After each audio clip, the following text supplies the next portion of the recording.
A midnight conference call, blueprints smuggled in a diplomatic pouch, and a 12-year-old heir caught between two royal visions inside the family standoff that has Windsor tapestries quivering. The first crack in the summer calm arrived as a curt vibration on an equerry's phone. Belvedere numbers just landed, king not pleased. Within 10 minutes the corridors of Balmoral throbbed with adrenaline. Footmen said the monarch's voice carried clear through the cedar doors, a single-syllable growl that rattled the antlers: extravagance. Charles III, Highlander plaid still warm on his shoulders, had absorbed the renovation estimate for Fort Belvedere and found it a direct punch to his crusade for a leaner crown. 200 miles south, on Windsor's leafy back roads, another phone lit up. Prince William glanced at the caller ID, met Catherine's questioning eyes, and stepped into the moonlit garden of Adelaide Cottage. A breath of summer roses, the faint hoot of an owl, and then his father's frustration spilled down the line like cold rain. Millions, William. While I've spent 20 months pruning every bud of excess. The heir listened, jaw set, knowing the call echoed far beyond father and son logistics. This was a battle for the monarchy's very shape. Fort Belvedere, an 18th-century Gothic jewel crouched on 59 rolling acres, famous less for its turrets than for the day in 1936 when Edward VIII signed away his crown within its library walls. William and Catherine see potential sanctuary: 8 bedrooms, rose-scented walled gardens, stables for Charlotte's jumping lessons, a lake that could swallow paparazzi reflections, and, most strategically, an 18-minute drive to Eton, where Prince George's schooling soon begins in earnest under the ancient rule that a 12-year-old heir must start training for kingship. Adelaide Cottage is charming, Belvedere is dynastic infrastructure. But Charles didn't spend his honeymoon year announcing a slimmed-down monarchy only to watch his flagship austerity list sink beneath a £10 million swimming pool refurbishment. Since the moment the orb and scepter touched his frail fingers, the king has sliced grace and favour budgets, merged household departments, and quietly tightened the tap on public-funded travel. The message to taxpayer and tabloids alike: the crown's gilding can shine while the belt stays notched. Belvedere's price tag threatens that narrative like ivy creeping over Castlestone. William's argument is pragmatic. The family of 5 has outgrown Adelaide's 4 modest bedrooms. Staff offices double as homework dens, security sweeps churn the tiny gravel drive into a dust bowl, Louis's energy ricochets off walls not designed for 7-year-old rocket fuel. Belvedere offers privacy and purpose in one sweep of emerald lawn. It is, in Catherine's whispered words, space to breathe before the crown drops. Yet she knows her father-in-law counts every penny as emblem, not currency. What looks to her like a necessary retreat appears to him like a gilded backstep into excess. Inside the Balmoral Library, book-scented air, logs popping softly, Charles scribbles figures onto a legal pad: asbestos removal, CCTV overhaul, solar panel retrofit to appease his lifelong eco-mission. The total hovers near 8 digits. He circles it twice and underlines the phrase public optics.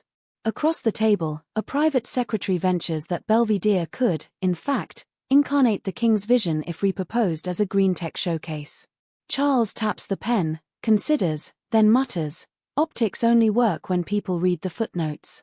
Headlines read luxury palace, not net zero heat pumps. Meanwhile, Kensington Palace comms strategists draft contingency statements. One version frames Belvedere as within existing Crown estate leases, another touts William's intention to finance interior decor personally. A third, far bolder draft notes George's imminent entrance into Eton, residence chosen with educational proximity to minimize carbon travel. That line may yet surface if the war of whispers erupts into tabloid battle. But the clash is more than ledgers and letters, it's philosophical. Charles belongs to the generation that weathered Republican rumblings in the 1990s, articles that counted swan feather stuffing as taxpayer insult. He believes modern survival lies in visible frugality. William, shaped by mental health advocacy and social media transparency, argues that authenticity trumps penny-pinching theatre. The public hates hypocrisy more than expenditure, he tells confidants. Show them why, not just how much. Catherine, ever the strategist, sees points on both axes. She spends late nights mapping budgets onto floor plans, convert the old billiard room into an open-access multimedia studio for Earthshot, rewild the paddocks for biodiversity pilots, host pop-up clinics for pediatric health. Harriet Sperling's influence wins through her mind. She knows a house can be symbol and stage if the story is told right. Yet symbolism cuts both ways. Belvedere once housed a king who chose love over duty, leaving the realm to pick up the shards. No matter how many solar panels glint on its roof, that ghost lingers. In the family group chat, yes, even Windsor's tap thumbs, princess and drops a pragmatic grenade. Space is useful, but speeches earn loyalty. Keep schedules full and houses become footnotes. She shares her tattoo rehearsal dates as proof, substance over setting. William reacts with thumbs up emoji, Catherine with rose, Charles remains on silent. Then there is George. 12 candles flickered last month on a cake iced with football stripes, but behind the camera a palace tutor slid folders across the table. Constitutional law, military history, speechcraft. The boy's world is shifting from tree climbing to briefing books.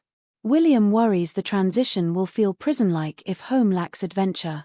Belvedere's woods and walled gardens could cloak childhood's last sigh before responsibility clamps down. Catherine recalls her own Berkshire lawns, how freedom built resilience. The decision is visceral, not merely strategic.